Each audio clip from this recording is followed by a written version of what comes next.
বিশ্ব ক্রিকেটে আবারও ইতিহাসের জন্ম দিল বাংলাদেশের ক্রিকেটাররা। ক্রিকেট বিশ্বকে ভদ্রতা শেখালো বাংলাদেশ। ভারত সহ অন্যান্য দেশের বোলাররা যখন মান কার্ডের সুযোগটা ভালোভাবেই ব্যবহার করে, তখন বাংলাদেশ মান কার্ডিং করে আউট করার পরেও ব্যাটসম্যানকে ফিরিয়ে নিয়ে এসে সারা বিশ্বকে দেখিয়ে দিল বাংলাদেশের ক্রিকেটাররা ভদ্রতায় সবার উপরে।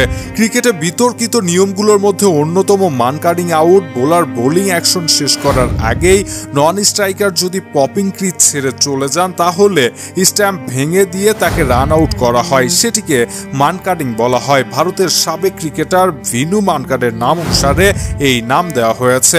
শনিবার নিউজিল্যান্ড বাংলাদেশের মধ্যকার দ্বিতীয় ওয়ানডেতেও একই দৃশ্যের অবতারণা হয়। বাংলাদেশ দলের তারকা পেসার হাসান মাহমুদ 46তম ওভারের তৃতীয় বল ডেলিভারি দেওয়ার আগেই নন স্ট্রাইকে থাকা নিউজিল্যান্ডের টেলেন্ডার ব্যাটসম্যান ইশোদ পপিং ক্রিজ ছেড়ে বের হয়ে যান।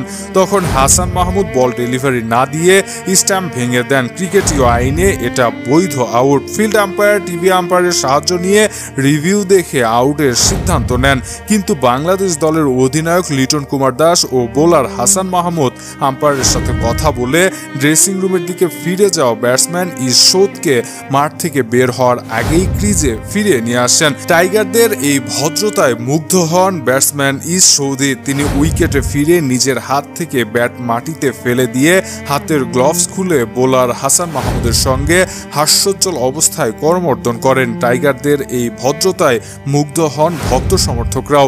ক্রিকেট যতদিন থাকবে, মিরপুর শেরে বাংলার এই ঘটনা ক্রিকেটের ইতিহাসে অনন্য এক উদাহরণ হয়ে থাকবে। দর্শক, ক্রিকেটের এমন আলোচিত খবরের ভিডিওগুলো সবার আগে পেতে এখনই সাবস্ক্রাইব করে রাখুন ইবিডি নিউজে। সেই সঙ্গে আমাদের ফেসবুক পেজটিতে ফলো করে দিতে ভুলবেন না।